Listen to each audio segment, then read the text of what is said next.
हे भरलं वांग बघा, काय झणझणीत दिसतंय. बघता क्षणी कोणाच्याही तोंडाला पाणी सुटेल. आणि भाकरीसोबत तर काय लागतंय अप्रतिम. आणि हे भरलं वांग बनवण्यासाठी वाटण बिटण अजिबात बनवलेलं नाही. अतिशय साध्या सोप्या पद्धतीने झटपट हे भरलं वांग बनून तयार होतं. तर चला पटकन ही रेसिपी चालू करूया. तर नमस्कार, तुमचं सोनाली कुकिंग या यूट्यूब चॅनलवरती स्वागत आहे. जर तुम्ही या चॅनलवरती पहिल्यांदाच आले असाल तर नक्की या चॅनलला सबस्क्राईब करा आणि बेल आयकन दाबायला विसरू नका, की जेणेकरून माझ्या नवीन नवीन रेसिपींचे नोटिफिकेशन तुम्हाला मिळत राहतील. तर चला पटकन ही झणझणीत भरलेली वांगी बनवायला चालू करूया. तर आधी भरल्या वांग्यांसाठी भरलेला मसाला तयार करून घेऊया. त्यासाठी मी इथे 1 वाटी भाजलेल्या शेंगदाण्याचं कूट घेतलेलं आहे. त्याच्यामध्ये थोडीशी हळदी, 1 चमचा लाल तिखट मसाला, 1 चमचा गरम मसाला, चवीपुरतं मीठ आणि मिरची, आलं, लसणाची चटणी घालून घेणार आहे 2 चमचे. आणि वरून कोथिंबीर घालून हे सगळं हाताने चांगल्या प्रकारे मिक्स करून घेणार आहे, पाणी न घालता.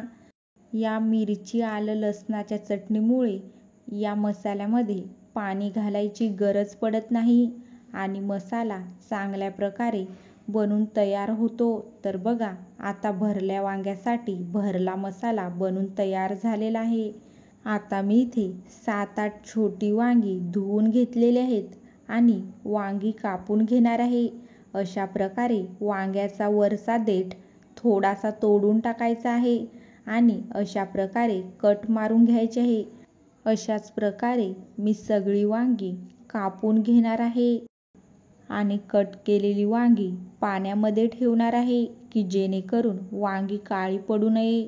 आता मी इथे 1 वांग घेतलेलं आहे आणि हा मसाला मी या वांग्यामध्ये ठासून ठासून भरणार आहे.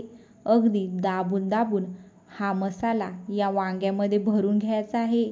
अशा प्रकारे तुम्ही बघू शकता, दाबून दाबून मसाला चांगला भरून घ्यायचा आहे, की जेणेकरून हा मसाला बाहेर निघत नाही. आणि ही भरली वांगी खायला सुद्धा खूपच चविष्ट लागतात. अशाच प्रकारे मी सगळी वांगी भरून घेणार आहे, अगदी दाबून दाबून. तर बघा, आता मी सगळी वांगी चांगल्या प्रकारे भरून घेतलेली आहेत आणि इथे वांगी भरून सुद्धा थोडासा मसाला शिल्लक राहिलेला आहे, बघू शकता. हा मसाला सुद्धा आपण भाजीमध्ये वापरणार आहोत. आता मी गॅसवरती 1 कढई ठेवलेली आहे. कढईमध्ये 1.5 चमचा मी तेल ओतून घेणार आहे. तेल चांगलं गरम झालं की 1 चमचा जिरे फुलायला लागले की कढीपत्ता घालून घ्यायचा आहे आणि 1 कांदा बारीक चिरून घालायचा आहे. आणि हा कांदा 2 ते 3 मिनिटं चांगला भाजून घ्यायचा आहे. तर बघा, आता 3 मिनिटं झालेले आहेत. आता याच्यामध्ये मी परत थोडीशी हळदी, अर्धा चमचा लाल तिखट मसाला घालून मिक्स करून घेणार आहे. आणि हा उरलेला भरला मसाला मी याच्यामध्ये घालून घेणार आहे आणि 1 मिनिट हा मसाला मी असाच भाजून घेणार आहे. याच्यामध्ये मी परत थोडंसं मीठ घालून घेणार आहे आणि 2 ते 3 बारीक चमचे पाणी घालून घेणार आहे, की जेणेकरून हा मसाला खालून लागू नये. आता या मसाल्यामध्ये मी ही भरलेली वांगी घालून घेणार आहे आणि गॅस मंद करून घेणार आहे. परत एकदा वांगी परतवून घेणार आहे आणि 2 ते 3 मिनिटासाठी या वांग्यांवरती मी झाकण ठेवून वांगी वाफवून घेणार आहे. तर बघा, 3 मिनिटं झालेले आहेत. मी झाकण काढून घेतलेलं आहे. परत एकदा वांगी परतवून घेणार आहे आणि या वांग्यामध्ये मी 1 ग्लास पाणी ओतून घेणार आहे आणि 1 उकळी येऊन देणार आहे. तर बघा, आता वांग्याला चांगल्या प्रकारे उकळी आलेली आहे. आता या वांग्यावरती मी 5 ते 6 मिनिटासाठी परत झाकण ठेवून घेणार आहे. तर बघा, आता 5 मिनिटं झालेले आहेत. मी झाकण काढून घेतलेलं आहे आणि वांगी पलटवून घेणार आहे की जेणेकरून वांगी चारी बाजूने चांगल्या प्रकारे शिजली जातील.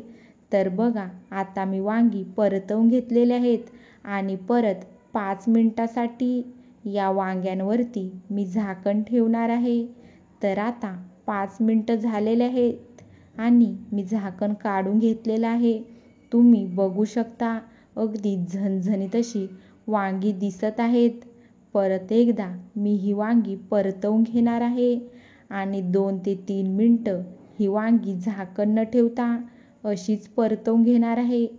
तर बघा, आता 2 ते 3 मिनिटं झालेले आहेत. आता वांग्यावरती मी भरपूर अशी कोथिंबीर घालून घेणार आहे आणि आपली झणझणीत भरलेली वांगी बनून तयार झालेली आहेत. आता मी गॅस बंद करून घेणार आहे. तर कशी वाटली तुम्हाला ही रेसिपी? नक्की मला कमेंट करून सांगा. आणि जर तुम्हाला माझी ही रेसिपी आवडली तर नक्की माझ्या चॅनलला सबस्क्राईब करा आणि बेल आयकॉन दाबायला विसरू नका की जेणेकरून माझ्या नवीन नवीन रेसिपींचे नोटिफिकेशन तुम्हाला मिळत राहतील.